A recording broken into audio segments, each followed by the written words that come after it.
అనగనగనగా ఒక ఊర్లో ముకుందు అనే రైతు ఉండేవాడు. అతనికి భార్య పార్వతి మరియు కుమార్తె లక్ష్మి ఉండేవాళ్ళు.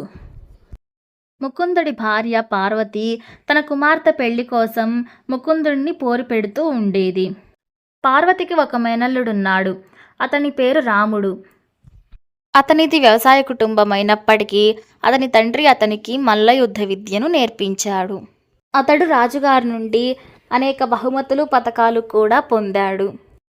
ఏమండి, మీరు నా మాట వినండి. వెళ్ళి మా అన్నయ్యతో మాట్లాడి ఈ సంబంధం ఖాయం చేయండి. ఆడపిల్లకు తగిన సమయంలో పెళ్లి చేసి అత్తారింటికి పంపిస్తే వచ్చే ఆ గౌరవమే వేరు అని పార్వతి ముకుందుడితో అనగా ముకుందుడు దానికి అవుననలేదు, కాదనలేదు. కానీ ముకుందుడికి రాముడి మీద సదభిప్రాయం లేదు.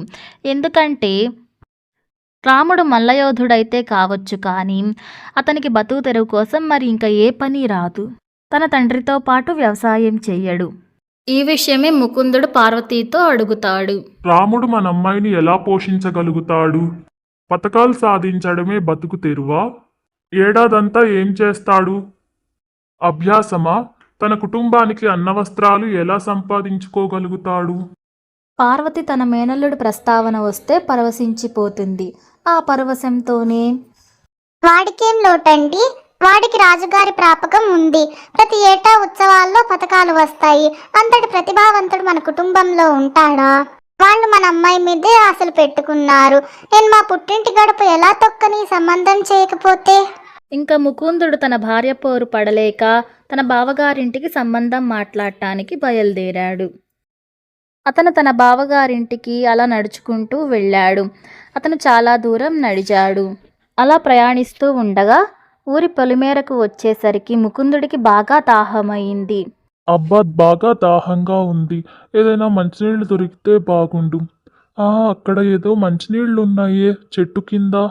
అలా ముకుందుడు చెట్టు కింద ఉన్న మంచినీళ్ల కుండల్ని చూస్తాడు. ఒక యువకుడు కూడా కావిడితో మోసుకుని వచ్చి ఆ కుండల్ని నింపుతూ ఉన్నాడు. అలా అతను ముకుందుడికి దాహం తీరుస్తాడు. ముకుందుడు ఆ నీళ్లని కడుపు నిండా తాగుతాడు. ఎవరు బాబు నువ్వు? ఏం చేస్తుంటావు అని ముకుందుడు అతన్ని అడుగుతాడు. నా పేరు గోపాలుడు అండి. నేను వ్యవసాయం చేస్తూ ఉంటాను. నేను మా ఊరికి వెళ్లే బాటసార్లు దాహంతో బాధపడకుండా ఉండటానికి ఇలా ఈ నీళ్లను తెచ్చి నింపుతున్నాను. ఇలా గోపాలుడు చెప్తాడు.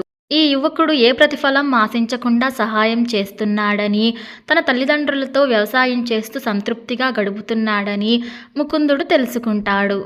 చాలా కృతజ్ఞుణ్ణి బాబు. నువ్వు లేకపోతే ఈ రోజు నా ప్రాణాలు పోయేవి అని ముకుందుడు గోపాలుడి దగ్గర సెలవు తీసుకుని తన బావగారింటికి ప్రయాణం మొదలు పెడతాడు. అలా ముకుందుడు తన బావగారింటికి వెళ్ళాక అక్కడి మనుషుల ముఖాల్లో కళాకాంతులు లేకుండా ఉండటం, బక్క చిక్కిపోయి ఉండటం గమనించాడు. రాముడు మాత్రం తన ఇంటి పెరట్లో నిగనిగలాడుతున్న కండలతో వ్యాయామం చేస్తూ తీరిక లేకుండా ఉన్నాడు. ఇదే విషయం ముకుందుడు తన బావని అడిగాడు. బావా, ఏమైంది మీకు? అసలు ఏంటి ఇలా బక్క చిక్కిపోయారు? అతని బావ ముకుందుడి వైపు నీరసంగా చూస్తూ ఇలా సమాధానం చెప్తాడు. మా అందరి సంపాదన వాడి తిండికే సరిపోతుంది. ఈ ఏడాది ప్రదర్శనలో పాల్గొనవలసిందిగా రాజుగారు కబురు పంపాడు. మేమంతా అర్థాకలితో ఉంటే గాని వాడి పోషణ సాగటం లేదు అని చెప్పగానే ముకుందుడికి విషయం అర్థమైంది. ముకుందుడు ఆ రాత్రి ఇంకా తన బావ ఇంట్లో బస చేయలేదు. వాళ్ల బావ కూడా పట్టుబట్టలేదు. తనకి మంచినీళ్లు ఇచ్చి ఆదరించిన గోపాలుడి ఇంట్లో ఆ రాత్రి బస చేశాడు. తనని ఆత్మీయంగా ఆదరించారు. వారు ఉన్నదాంతో సంతృప్తిగా బతికే కుటుంబమని ముకుందుడికి అర్థమైంది. వారి వద్ద సెలవు తీసుకొని ముకుందుడు తన గ్రామానికి బయలుదేరాడు. తన కూతుర్ని గోపాలుడికే ఇచ్చి పెళ్లి చేయాలని నిర్ణయించుకున్నాడు. ఈసారి పార్వతి ముకుందుడి నిర్ణయానికి అడ్డు చెప్పలేదు. ఇలా వాళ్ళ పెళ్లి ఘనంగా జరిగింది. నా వీడియో నచ్చినట్లయితే please like, share and subscribe my channel. Thank you.